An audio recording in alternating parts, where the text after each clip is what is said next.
Somewhere along the way, the church gave us a Jesus who's basically a nice guy with a beard who never raises his voice. Soft eyes, soft hand, soft everything. That's not who flipped over tables in the temple. That's not who called religious leaders snakes to their face. That's not who walked towards a cross knowing exactly what it would cost him. We didn't lose masculinity in the church. We lost the real Jesus first.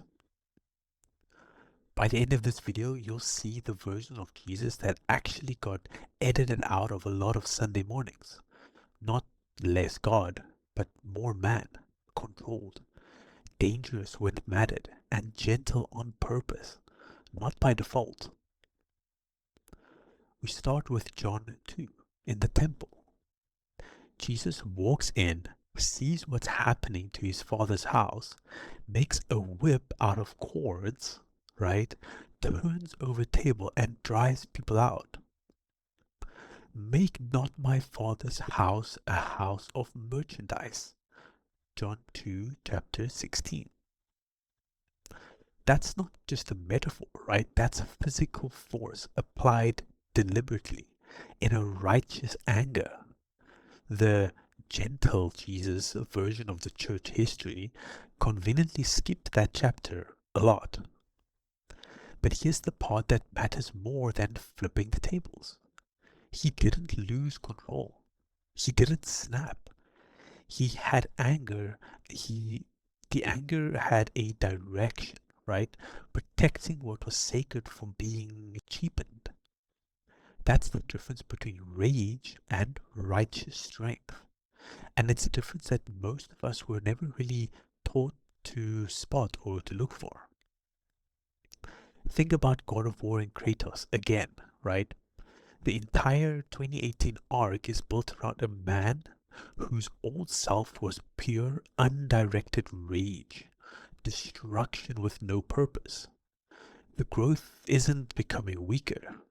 It's becoming a man whose strength only moves when something is worth protecting. Okay? So that's the temple scene. It's strength that was aimed in a direction. So we've been handed two broken pictures of Jesus. The meek, greeting card version, or no version at all, if we left the church entirely. So neither one is the man that's actually in the Gospels.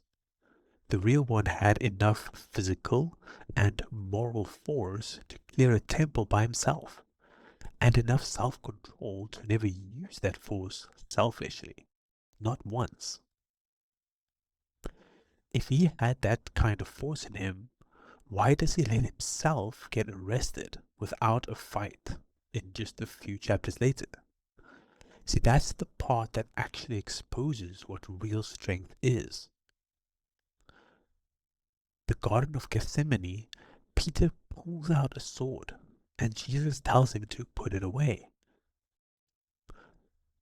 In Matthew 26, verse 53, or do you think that I cannot now pray to my Father, and he will provide me with 12 legions of angels? Right? Let's read that again.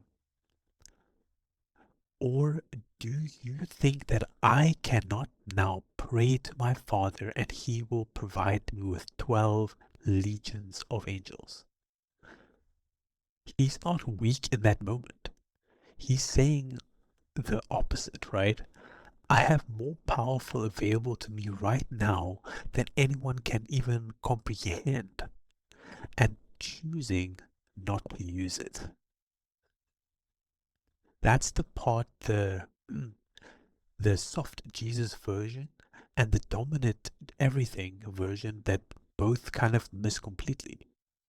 So the real strength isn't measured by what you're capable of. It's measured by what you're willing to hold back when using it would be easier. Okay? It's the same principle in Red Dead Redemption 2, right? It builds an entire character around Arthur Morgan. He isn't the most violent man in the world. He's one of the most capable. But the moments that actually define him are the quiet ones. Carrying someone who can't carry themselves. Doing the hard, right thing with no one keeping score. No credit expected. Okay? So Jesus had 12 legions on standby, and he chose a cross instead. Just think about that. He had all that power. He could have stopped it in an instant, but he chose to go to the cross instead. So that's not softness. That's the most controlled use of strength in human history. And it happened so that the rest of us could be free. Now, the church didn't lose masculinity because it taught about a meek Jesus. It lost it because it stopped showing both sides, the temple and the garden, the force and the restraint together. So that's the model. It's strength that protects, restraint that's chosen, not forced. So what's that actually supposed to look like in a man's life that doesn't involve, whips or crosses, right? So here's where this kind of gets real for the rest of us. Most men default to either one lane. Either you run hot, quick temper, quick to assert, you want to dominate, mistaking volume and error for strength. Or they run cold, passive, conflict avoidant, calling it peace, when it's actually just fear of confrontation. Okay? Jesus did neither. He ran directed, and that's the part that the church forgot how to model. In Philippians 2 verse 8 it says, humbled myself and became obedient to the point of death.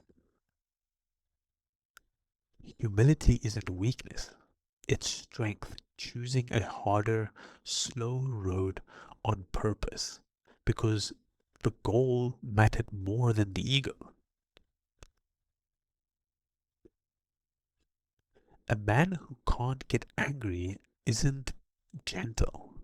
He's disconnected from what should, bother him. And a man who can't control his anger isn't strong. He's just dangerous. The actual target is the one that almost nobody hits without years of work. It's a man who feels the anger and still chooses where it goes. Okay? Control. Stoic. That's the temple and the garden. In one man at different moments, depending on what the moment actually required. So think through your own week, right?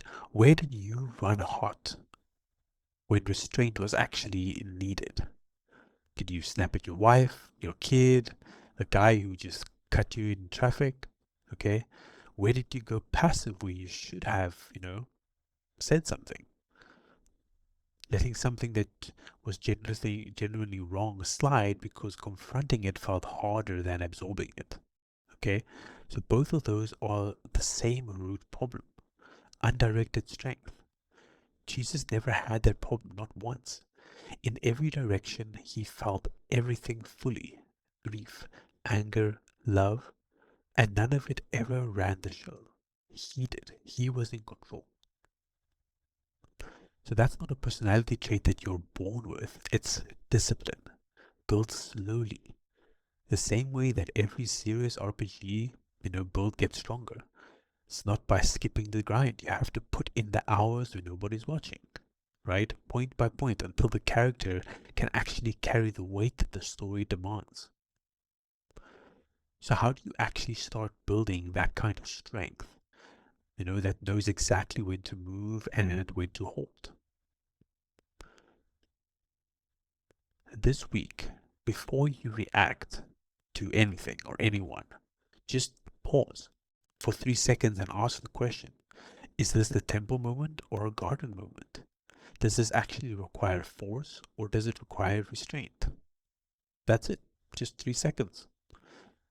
Most of us blow past past that pause completely, and we just run with whatever we want, hot or cold, every single time, regardless of what the moment actually calls.